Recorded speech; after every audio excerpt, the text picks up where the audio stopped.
asking for the gift of the Holy Spirit to guide us for the success of our chapter. We pray for the outgoing leadership, for the service they have rendered in our congregation, and we pray for the departed souls, especially members of our congregation who have gone before us. May God grant them eternal rest. I invite the parish priest to welcome His grace.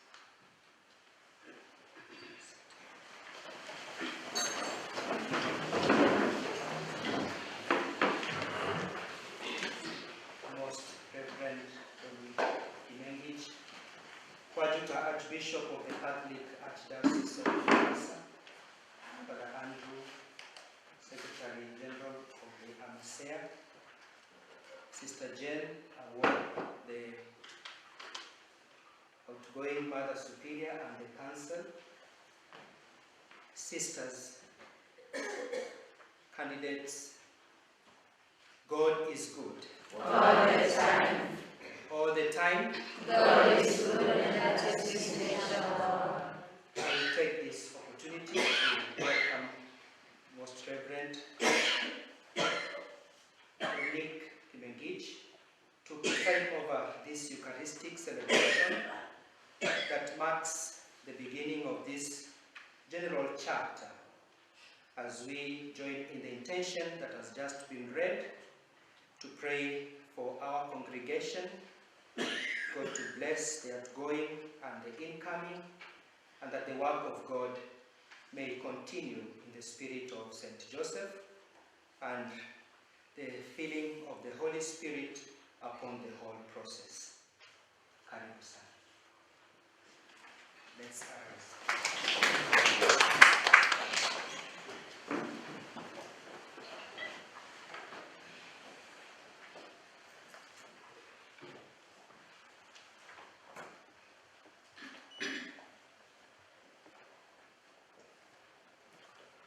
So I'd like to take this opportunity, first of all, to greet all of you.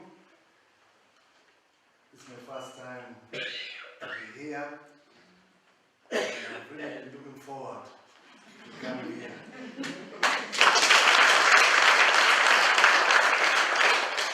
As you know, canonically, it's supposed to be the Archbishop, Martin Kivuva,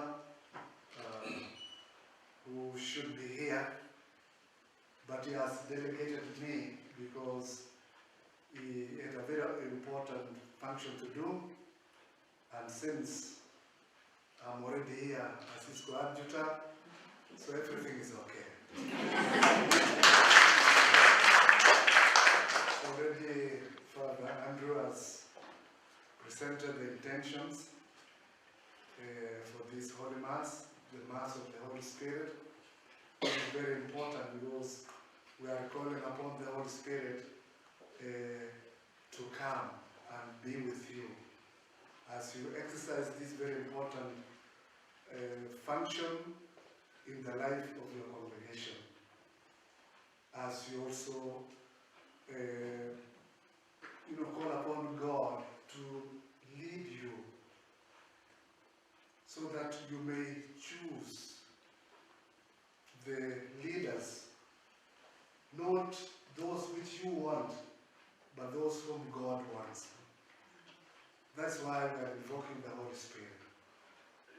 And so, my dear sisters and brothers who are here, let us now really prepare our minds, our hearts, our lives to listen to what the Holy Spirit is going to tell the chapter delegates,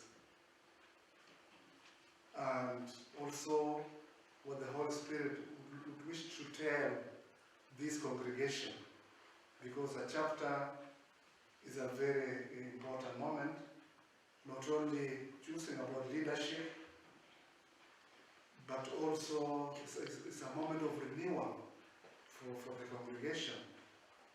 As you evaluate the life of the congregation for the last 6 years, maybe you will see those good fruits. Maybe also you realize that you would have done better in this or that area. So So let us put all that then in the hands of God, invoking the Holy Spirit to guide us. The love of God has been poured into our hearts through the Spirit of God dwelling within us. In the name of the Father, and of the Son, and of the Holy Spirit. Amen. Peace be with you. And with your spirit. My dear brothers and sisters, let us acknowledge our sins and so prepare ourselves to celebrate the sacred mysteries.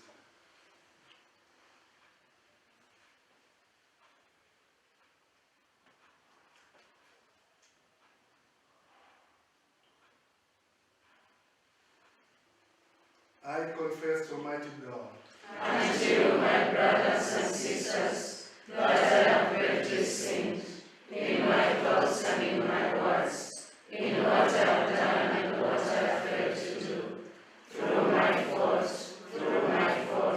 through my most grievous fault. Therefore I ask Blessed Mary, ever Virgin, all the angels and saints, and you, my brothers and sisters, to pray for me to the Lord our God. May Almighty God have mercy on us, forgive us our sins, and bring us to everlasting life. Amen.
Spirit.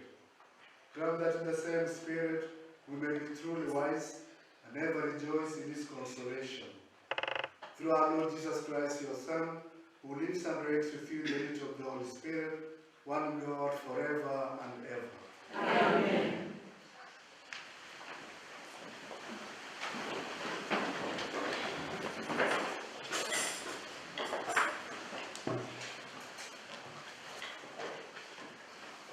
A reading from the Acts of Apostles, chapter 2, verses 1 to 11. When the day of Pentecost had come, they were all together in one place.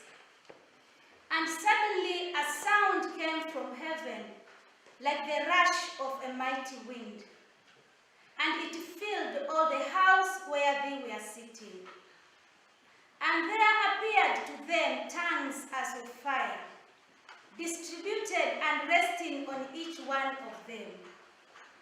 And they were all filled with the Holy Spirit, and began to speak in other tongues as the Spirit gave them utterance.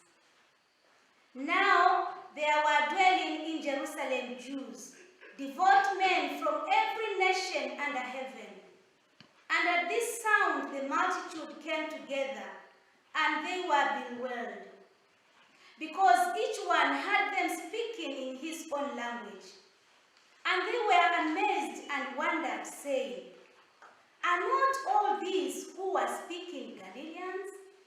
And how is it that we hear, each of us in his own native language? Parthians and Medes and Elamites, and residents of Mesopotamia, Judea and Cappadocia, Pontus and Asia, Phrygia and Pamphylia, Egypt, and the other parts of Libya belonging to Cyrene, and visitors from Rome, both Jews and proselytes, Cretans and Arabians. We hear them telling in our own tongues the mighty works of God." The word of the Lord. Thanks be to God. Responsorial Psalm. Waipeleka roho yako, Ee Bwana, nawe waufanya upya uso wa nchi. Waipeleka roho yako, Ee Bwana, nawe waufanya upya uso wa nchi. Nafsi yangu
from the first letter of St. Paul to the Corinthians. Brethren, no one can say, Jesus is Lord, except by the Holy Spirit. Now there are varieties of gifts by the same Spirit, and there are varieties of service by the same Lord, and there are varieties of working, but it is the same God who inspires them all in everyone. To each is given the manifestation of the Spirit for the common good. For just as the body is one and has many members, and all the members of the body, though many, are one body, so it is with Christ. For by one Spirit they were all baptized into the one body, Jews or Greeks, slaves or free, and all were made to drink of one Spirit. The word of the Lord. Thanks be to God. We acclaim the gospel. Hallelujah, hallelujah, hallelujah,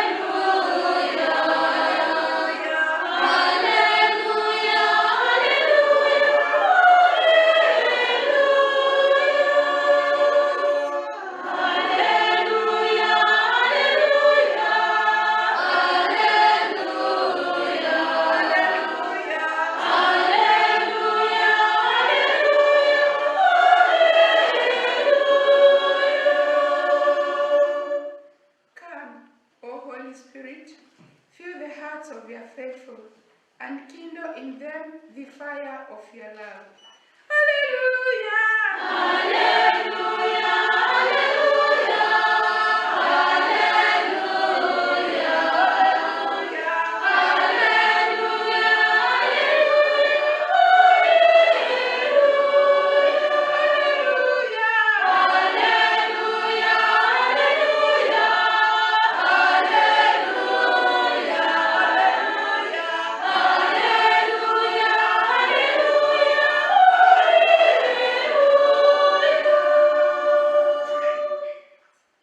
The Lord be with you. And with your spirit. A reading from the Holy Gospel according to John. Glory to you, O Lord. At that time, Jesus said to his disciples, "Truly, truly, I say to you, unless a grain of wheat falls into the earth and dies, it remains alone. But if it dies, it bears much fruit. He who loves his life loses it, and he who hates his life in this world will keep it for eternal life. If anyone serves me, he must follow me, and where I am, there shall my servant be also. If anyone serves me, the Father will honor him."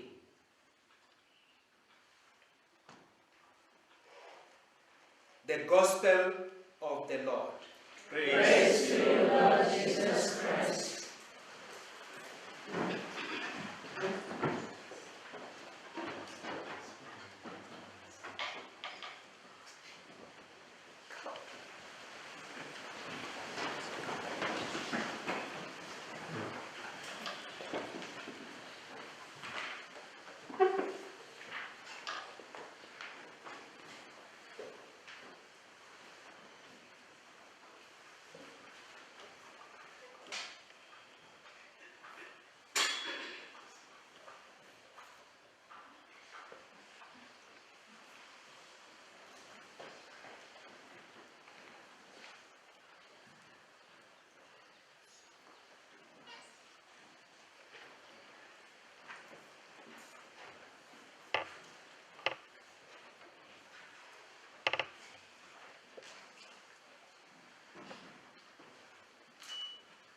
My dear sisters and also my dear priests who are here, and our communication team.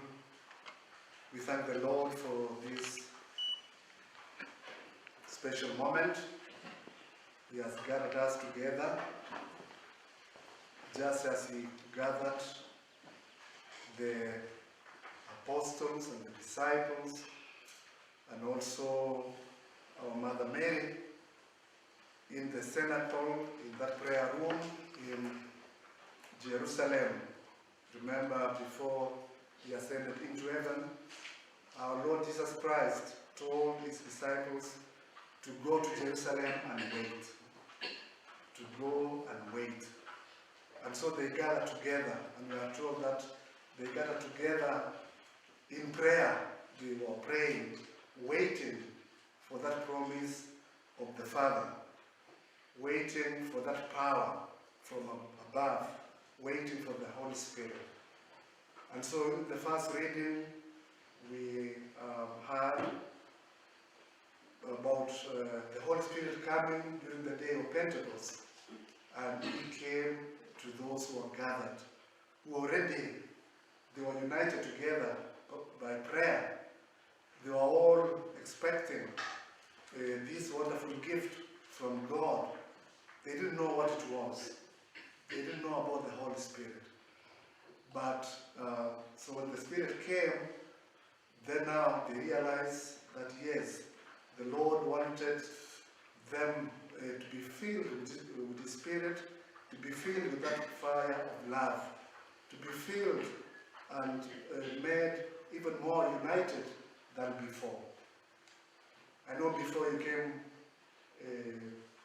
to this moment, you have been praying, you have been having your retreat, you have really been praying, you have put in a lot of intentions for this day, because it's a very, very important day. And just like that day of Pentecost, you, I hope so, that you are waiting to receive the gifts from God, especially maybe in terms of your leadership. Sister Jane and her council and her group, they have been in the leadership for the last 6 years, and now it is another time, according to your constitution, to elect new leaders. But as I said earlier, it's not just about the election. The chapter is more than that. It is a moment of renewal, a moment of evaluation for you now as a congregation, knowing that as a congregation you are a gift to the church, and through your charism and your spirit, you have been enriching the church in so many ways. So, so as you come to this chapter, you are also going to look at how you have been doing things, whether you have been adhering to the Constitution as it should, whether you have been adhering to the resolutions of the last chapter, whether you have truly been living your charism, living your spirit as sisters of St. Joseph of Mombasa. So it is a very important moment of evaluation, and also a moment really to listen to what the Holy Spirit is telling you as a congregation. I know in so many ways God has blessed you as a congregation. You have continued to flourish, and we can see, those who have eyes can see what the Lord is doing and what you are also doing together with the Lord in order for you to really live your charism and to live your spirit and to be able to be what God wants you to be in this church. So God has blessed you in so many ways. It's like even in that first reading, that when the Holy Spirit came upon the apostles, each one, they were able to speak in different languages, but we are told that in those languages, they were actually declaring what the Lord had done, the works of God. So I believe even for you as you come together, as a congregation. So the first thing is to thank God and also to appreciate what God has done through you, the many, many wonderful works which God has enabled you to do, whether maybe in your schools, in your dispensaries, dealing with the needy, street children, also being in places which sometimes are very challenging. And I want to take this opportunity in a very special way to thank Sister Jane and Council for listening to me when I was in Lobo. I was crying and looking for sisters because the people needed help. The sisters who were there had run away because that place called Nakamoro is very challenging. Maybe it's better now, but that time it was really very challenging. And so I was so happy when, after my appeal, the answer was positive. And I was given sisters to work in the diocese of Lodwar, in that particular corner of the diocese of Lodwar, bordering the two communities of Turkana and the Pokot.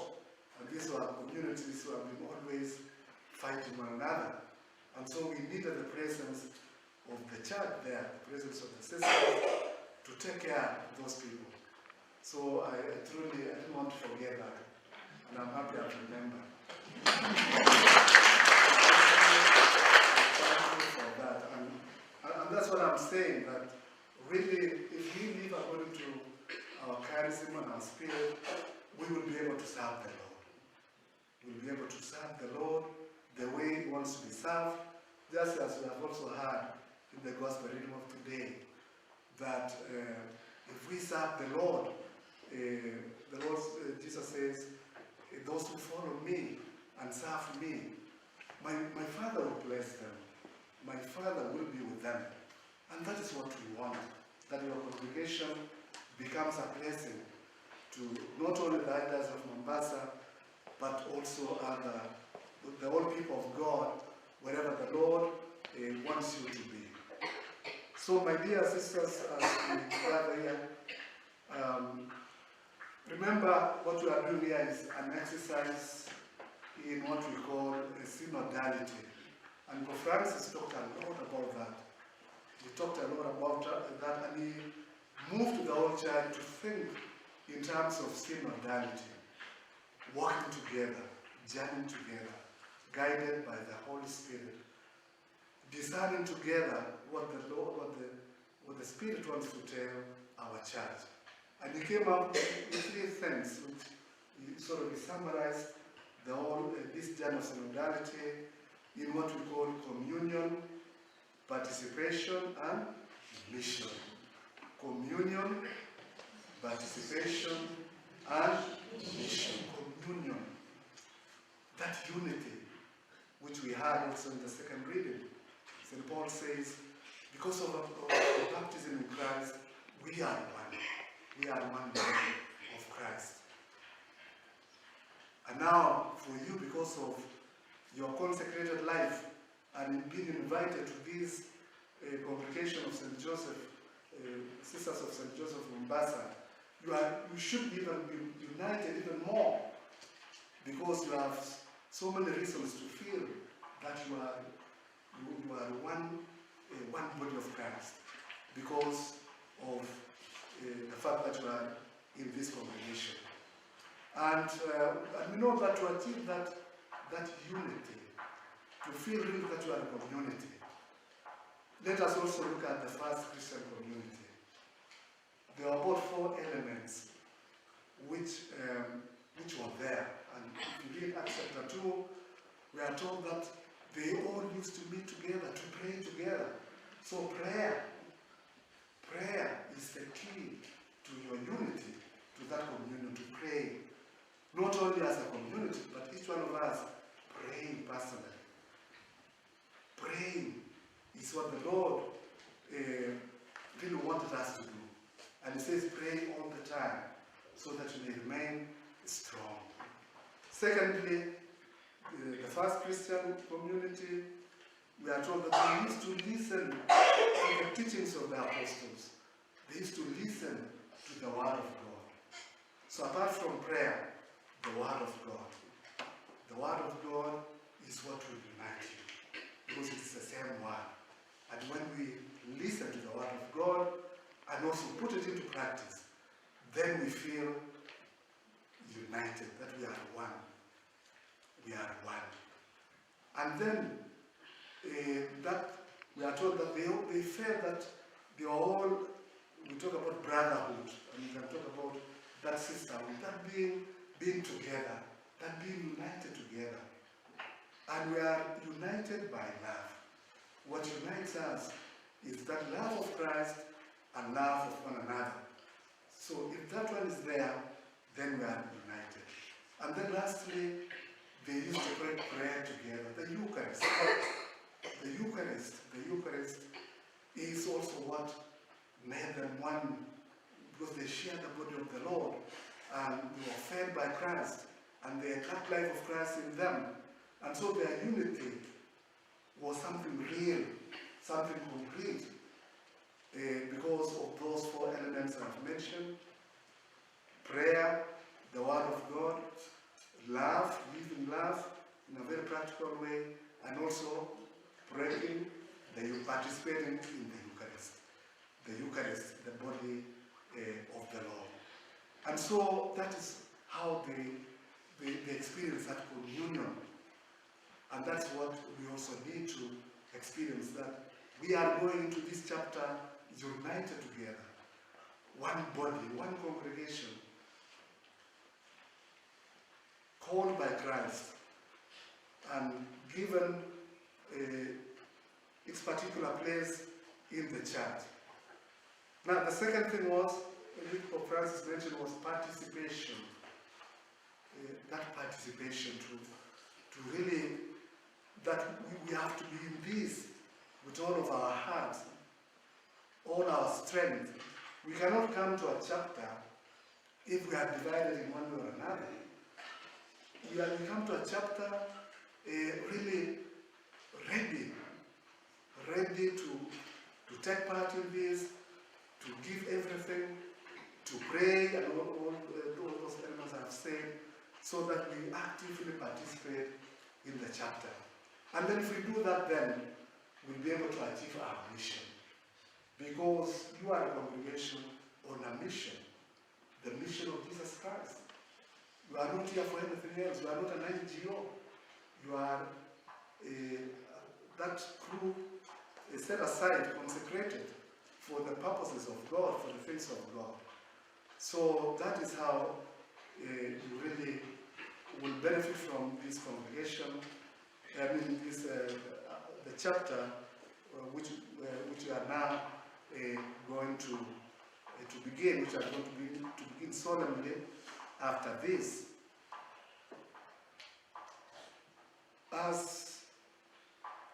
What about each one of us individually? What is it that we need to do?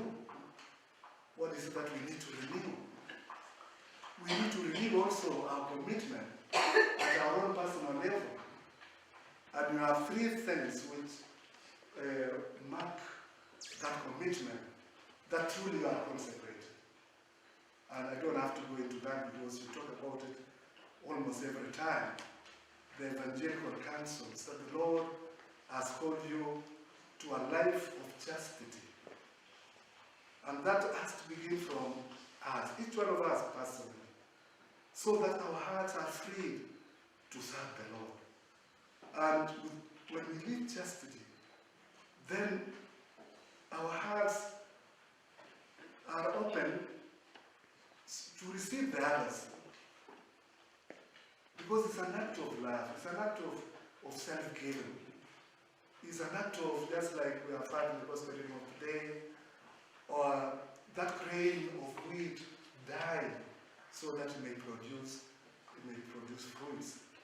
It may produce fruit. So the three areas where we have to die to, so that we participate truly in the life of Christ, is of course that life of chastity, obedience, which is the key also to everything. Because in obeying, we die to ourselves.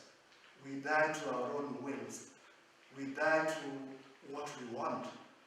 We die so that we become like that grain of wheat, like St. Lawrence whom we are celebrating today.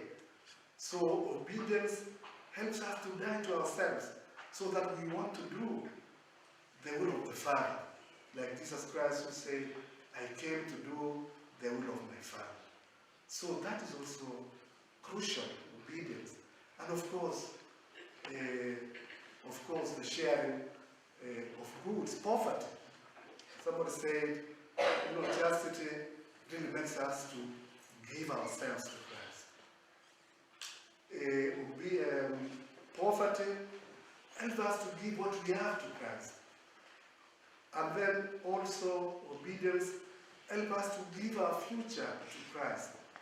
Because we no longer plan for things like that, but through the superiors, we are able to do what God is asking of us. So I believe, my dear sisters, those of you who have been chosen to participate in this chapter, that if we reflect along those lines, our chapter will bear a lot of fruits. If we reflect along those lines, we'll come up with leaders after the heart of Jesus. But if already we have a list, we have drawn a list, for me, or maybe we are in factions, so we want this, we will vote, this will be the superior, this will be the vicarese. We are already gone. If we go along those lines. Because when the apostles and the disciples were praying, they didn't know what was coming. So they prayed with expectation. But if they had already planned, it can't work that way. So let us dismantle. If you had come up with a list, forget about it. And let the Holy Spirit give us the people whom we want, so that we will see the white smoke. And it will truly be a white smoke. That we have elected those whom the Lord wants to lead us for the next 6 years. May the Holy Spirit fall upon us, come upon you, especially because of what we are going to do. And may our Mother Mary accompany you. She was with the apostles, the disciples, when the Holy Spirit came. May our Mother Mary accompany you now, that you will not be far. She will not be far from you, she's there. So invoke her, ask her help. After all, she's the spouse of St. Joseph. So may St. Joseph and our Mother Mary accompany you. Amen.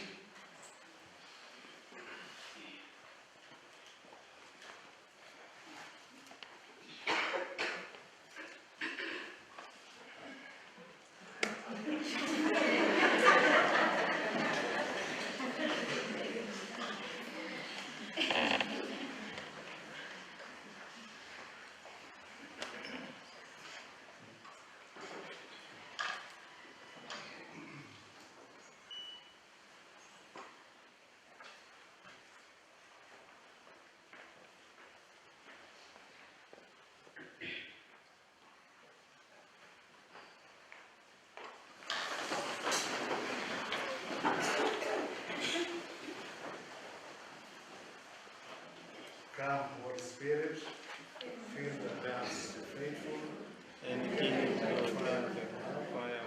Send forth your Spirit, and they shall be created, and they shall renew the face of the earth. Holy Spirit, we ask you to renew the face of this congregation as they now go through this process of evaluating themselves and also electing new leaders. Lord, hear us. Lord, graciously hear us. Prayer for the Church. We thank God for the gift of our Christian faith, praying for all those who govern, those who guide the faithful, the Pope, the cardinals, bishops, priests, and the laity. May they portray the love and reflect the love of Christ in their day-to-day activities. For this we pray to the Lord. Lord, graciously hear us. Prayer for our country. We thank God for the gift of our country, Kenya, and our neighboring countries, that peace may always prevail within our borders. Bless the governance, those in political power, that they may always preach peace, love, and unity. For this we pray to the Lord. Lord, graciously hear us. Prayer for our congregation. Our congregation is a gift of the Holy Spirit to the church. God, our loving Father, we thank you for this far you've brought us. We thank you for all the leaderships since its inception. We thank you for what we have achieved, and we ask you for pardon for where we've gone wrong. For this we ask to the Lord. Lord, graciously hear us. Prayer for our families. Our families are the foundations of the church and the countries. We pray for good families that nurtures what is reflected in our church and in our country. We pray for families who are experiencing different challenges, that they may find consolation and solution to their problems through Christ. For this we pray to the Lord. Lord, graciously hear us. Prayer for the sick, the needy, and the faithful departed. We pray for the sick and the needy. God, you are the source of life and wellness. Heal the sick, provide for the needy, comfort the dying. We also remember all those who have gone ahead of us, especially the faithful departed of our congregation and our family members, that they may rest in peace. For this we pray to the Lord. Lord, graciously hear us. Let us unite our prayers, those which we have mentioned, and those which are deep in our hearts, with that prayer to our Mother Mary as we say, Hail Mary, full of grace, the Lord is with you. Blessed are you among women, and blessed is the fruit of your womb, Jesus. Holy Mary, Mother of God, pray for us sinners, now and at the hour of our death. Amen. we make our prayers through Christ our Lord. Amen. When are we going to sing the song of the Holy Spirit? Here or in the home? Sing here. It's not that of you. So we can sing, eh? Oh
Sanctify, we pray, O Lord, the offerings made here, and cleanse our hearts by the light of the Holy Spirit. Through Christ our Lord. Amen.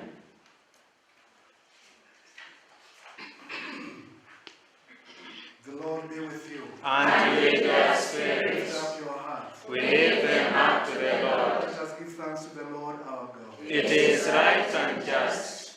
It is true, right, and just, our duty and our salvation, always and everywhere to give you thanks, Lord, Holy Father, Almighty and Eternal God.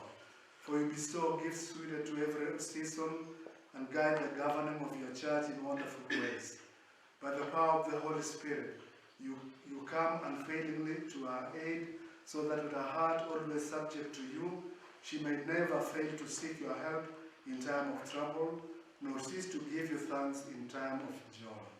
Through Christ our Lord. Amen. And so, in company with the choirs of angels, we praise you, and with joy we proclaim. Takatifu, takatifu, takatifu, Bwana Mungu. Takatifu, takatifu, takatifu, Bwana Mungu wa majeshi. Takatifu, Bwana Mungu wa majeshi. Mbingu na dunia zimejaa utukufu. Mbingu na dunia, mbingu na dunia, mbingu na dunia zimejaa utukufu wako. Zimejaa utukufu wako. Hosana, hosana, hosana juu, hosana juu, hosana juu mbinguni. Hosana, hosana,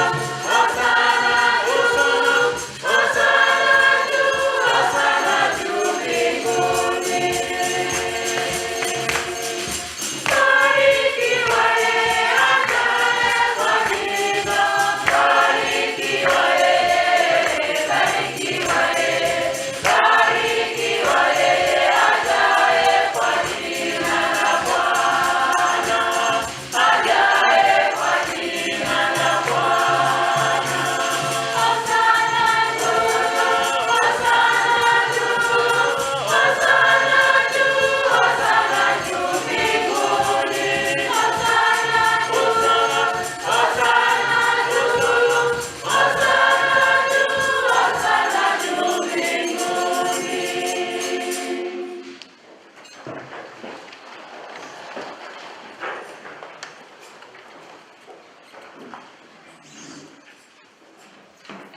You are indeed holy, O Lord, and all you have created gladly gives you praise.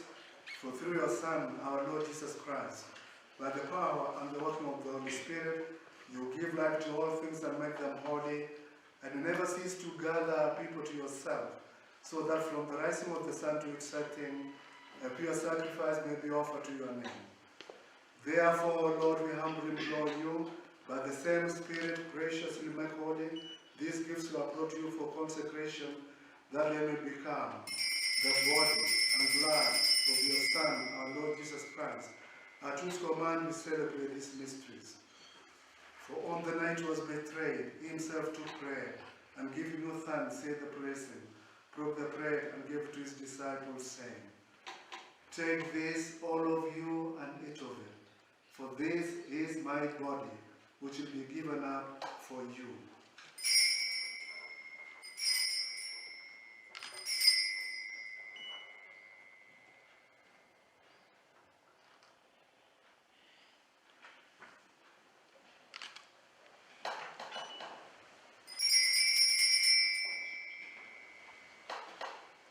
In a similar way, when supper was ended, he took the chalice, and giving you thanks, said the blessing, and gave the chalice to his disciples, saying, Take this, all of you, and drink from it. For this is the chalice of my blood, the blood of the new and eternal covenant, which will be poured out for you and for many for the forgiveness of sins. Do this in memory of me.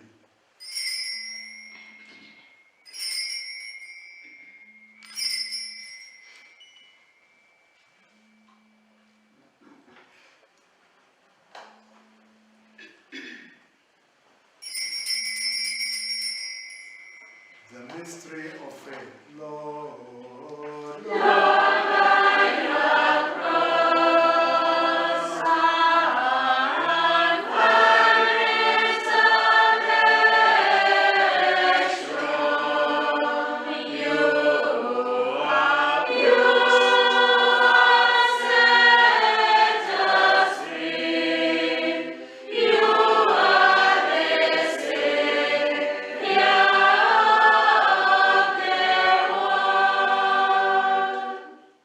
therefore, O Lord, as we celebrate the memorial of the saving passion of your Son, his wondrous resurrection and ascension into heaven, and as we look forward to his second coming, we offer in thanksgiving this holy and living sacrifice. Look, we pray upon the oblation of your church, and recognizing the sacrificial victim, by his death you will to reconcile us to yourself, grant that we who are nourished by the body and blood of your Son, and filled with his Holy Spirit, may become one body, one spirit in Christ.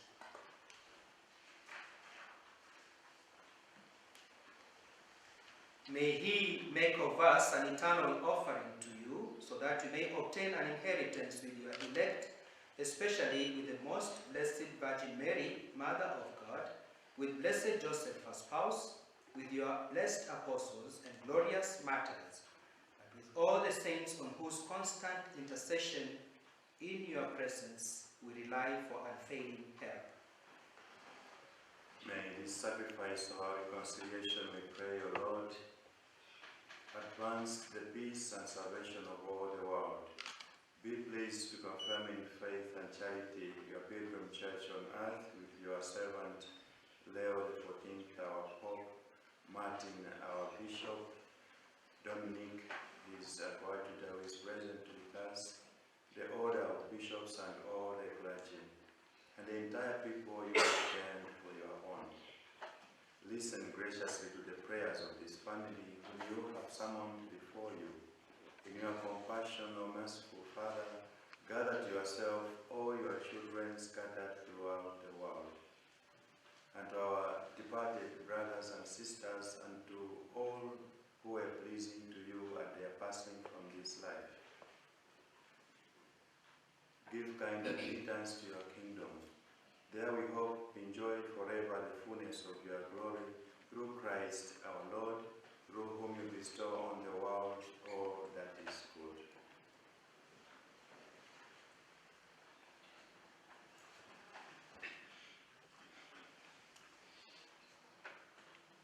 Through him and with him and in him, O God, Almighty Father, in the unity of the Holy Spirit, all glory and honor is yours forever and ever.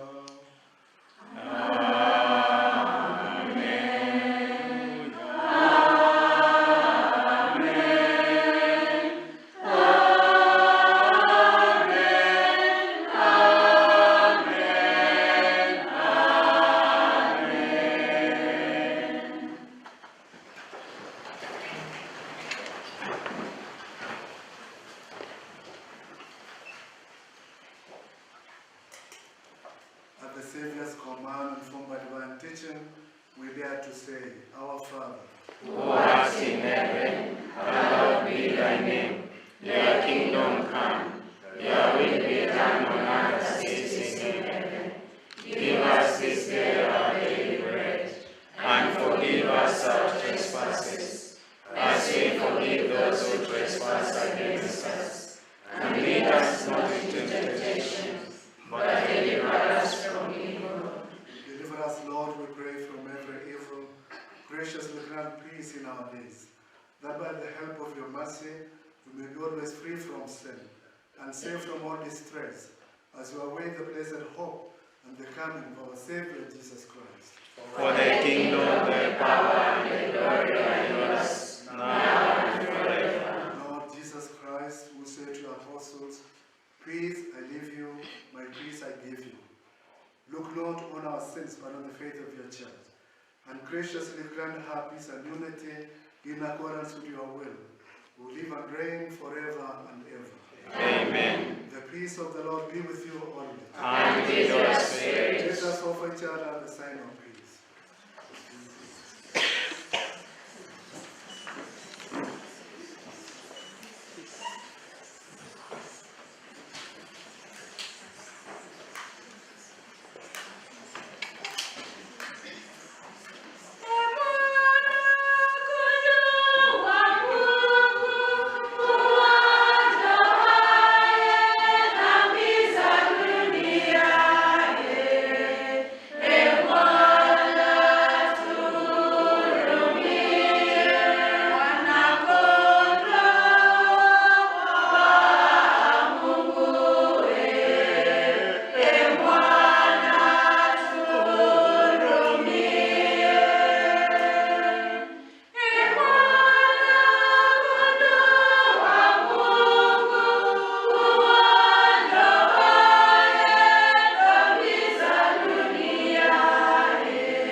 Behold the Lamb of God. Behold him who takes away the sins of the world.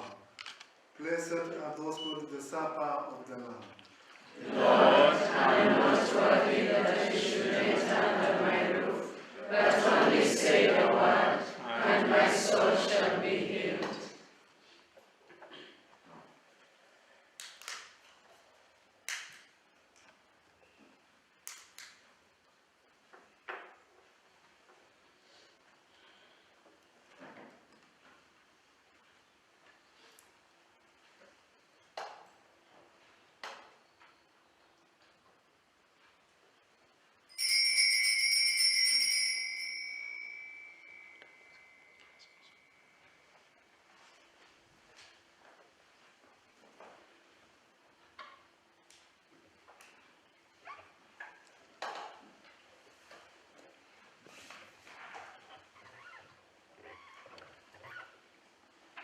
Confirm, O God, what you have brought about in us from your holy temple which is in Jerusalem.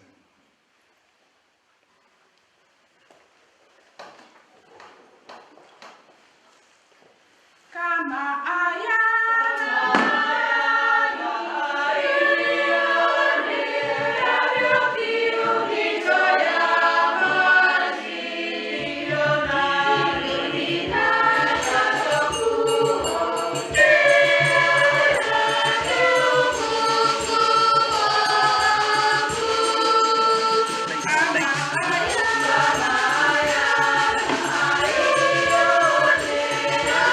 Mata kwa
Let us pray.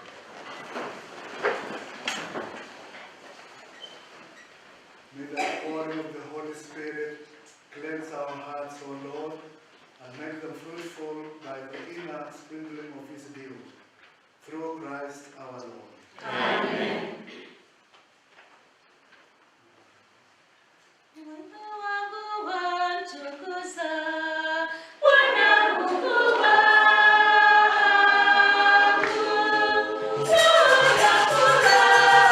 Tunafurahi kwa Mungu Mwokozi.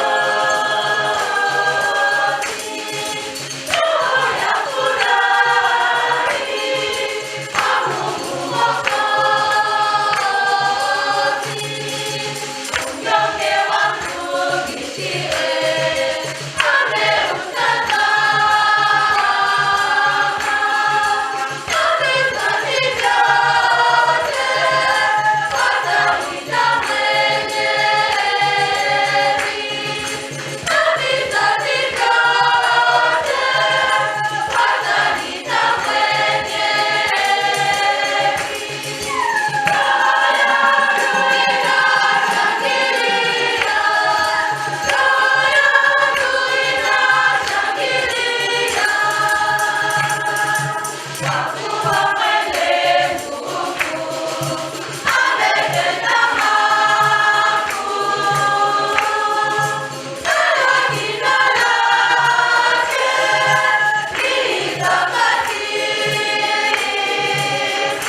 thank the Lord by your life.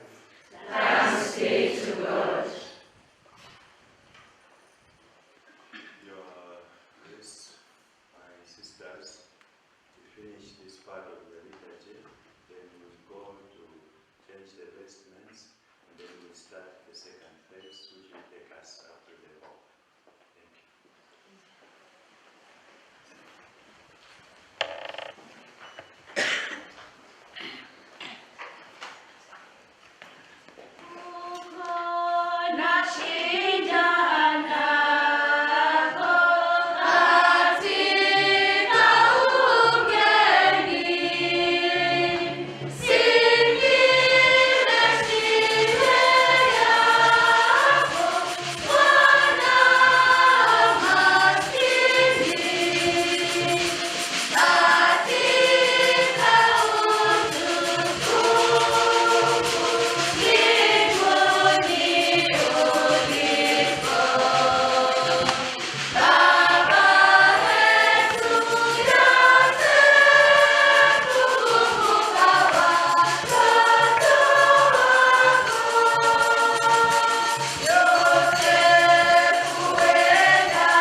In the light, walk in the light of the Lord. body, Walk in the light. turn to and me. Walk in the light. Oh, In the light. Walk in the light. Walk in the light. Walk in the light of the Lord. Walk in the light. Walk in the light.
Agnes Odiaga.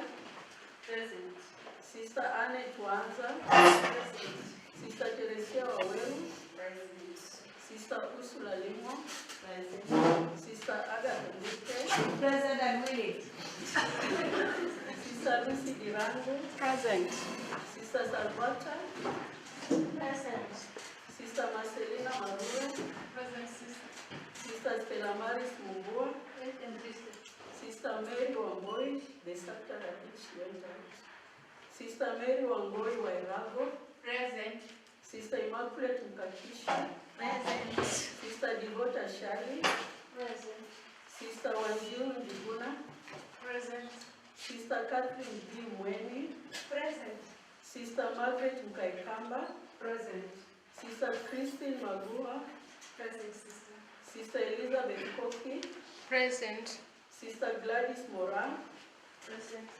Sister Catherine Mteti. Present. Sister Eleonora Kimati. Present, sister. Sister Novitas Maswai. Present. Sister Marietta Mwikali. Present. Sister Catherine Washera. Present. Sister Brenda Lumasia. Present. Sister Agnes Kwaka. Present. Sister Angeline Wamboi. Present. Sister Juliet Machari.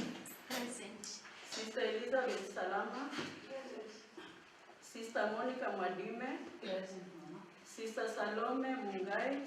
Present. Sister Odilia Macharimo. Present. Sister Agustina Maswai. Present. Sister Stella Maris Nduku. Present. Sister Josephine Nyoteo. Present. Sister Magdalene Ndila. Present, sister. Sister Magdalene Mutindi. Present, sister. Sister Anastasia Mabondo. Present, sister. Sister Veronica Wanjiru. Present. Sister Agnes Nanjala. Present. Sister Mary Mutio. Present, sister. Sister Lydia Moni. Present, sister. Sister Veronica Zembi. Present, sister. Sister Viviana. Present, sister. Sister Bridget Samba. Present, sister. Sister Elizabeth Nduku. Present, sister. Sister Catherine Mugo. Present, sister. Sister Phyllis Mokaya. Present, sister. Sister Stella Karimi. Present, sister. Sister Blandina Walowe. Present, sister. Sister Charity Wanduku. Present, sister. Our facilitators. Present. Sister Immaculate Nakato. Present. Father Andrew Kauka. Present, sister.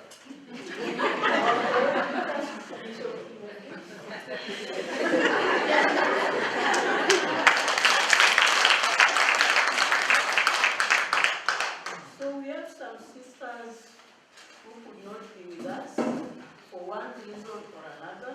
So we have their letters.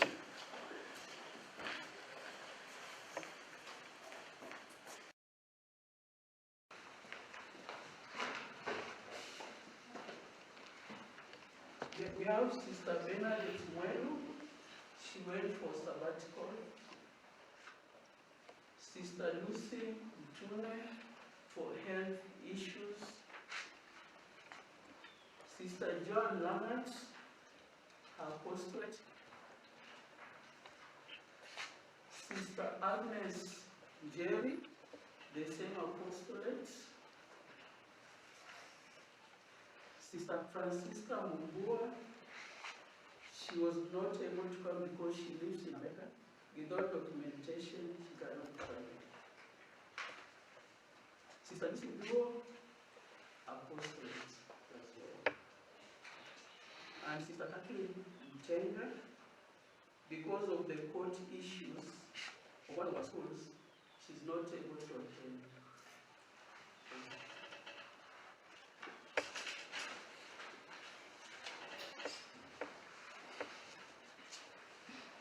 Now, the Superior General will give her opening address. So we shall start with the song of the Holy Spirit.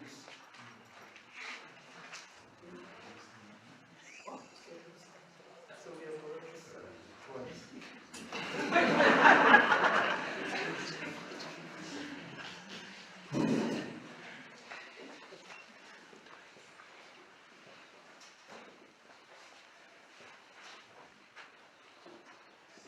Your Grace, Coadjutor Archbishop Dominic Inch, our esteemed facilitators, Father Andrew and Sister Immaculate, outgoing council members, chapter delegates, and all present. God is good all the time. and all the time. God is good and that is better. With gratitude to God and during our shared occasion, I will welcome you to our 13th General Chapter. We gather as consecrated women, journeying together, united by common call, and guided by our charism of simplicity, service, and prayer, which lies at the heart of our justified identity and is faithful expressed in our Constitution.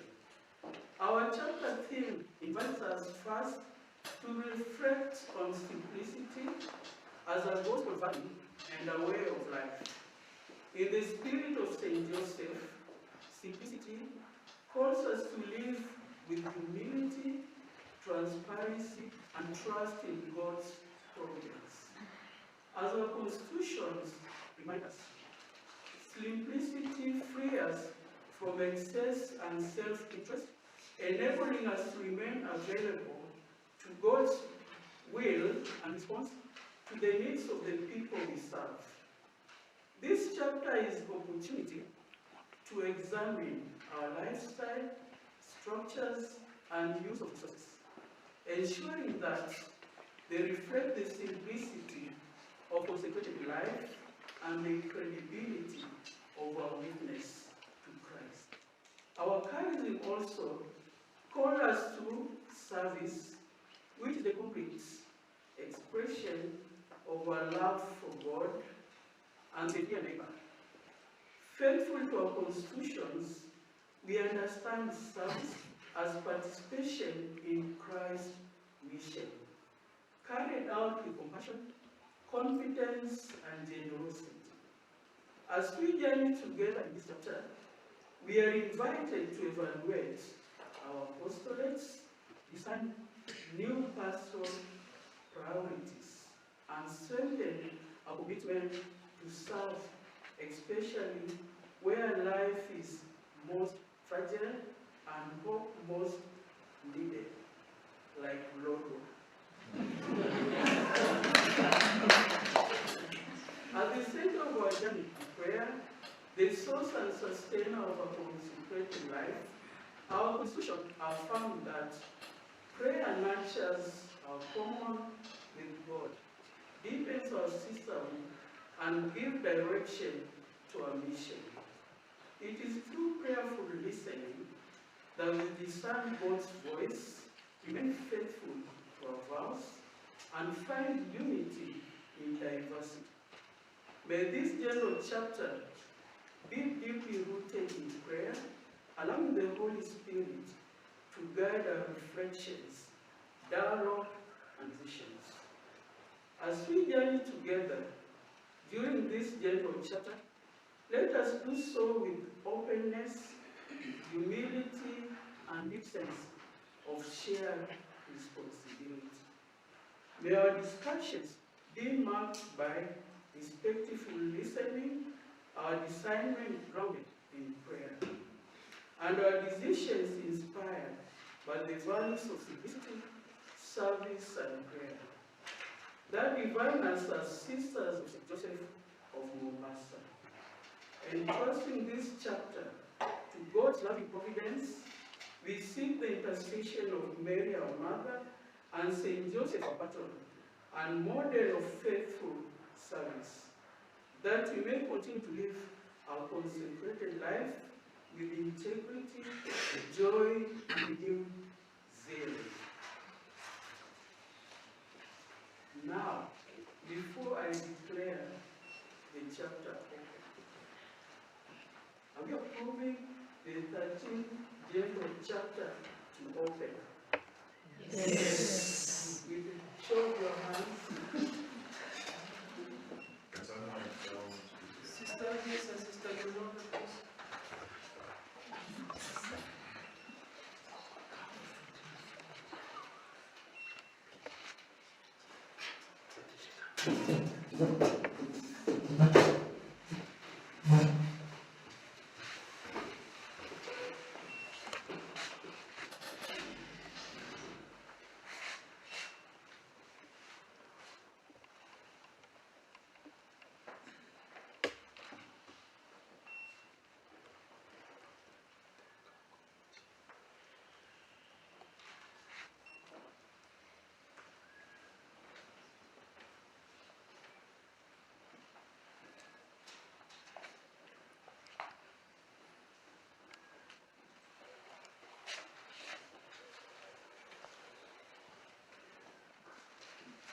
How many? 53. May the Holy Spirit enlighten our deliberations, strengthen our unity, and guide us in discerning the future direction of our institute. With the consent of the outgoing council, general council, and in fidelity to our SSJ Constitution, Article 71, and having fulfilled all canonical requirements for the convocation of this assembly, I hereby declare the 13th General Chapter officially open.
take the oath of secrecy, and all the capitulars here has placed their hands towards the Bible.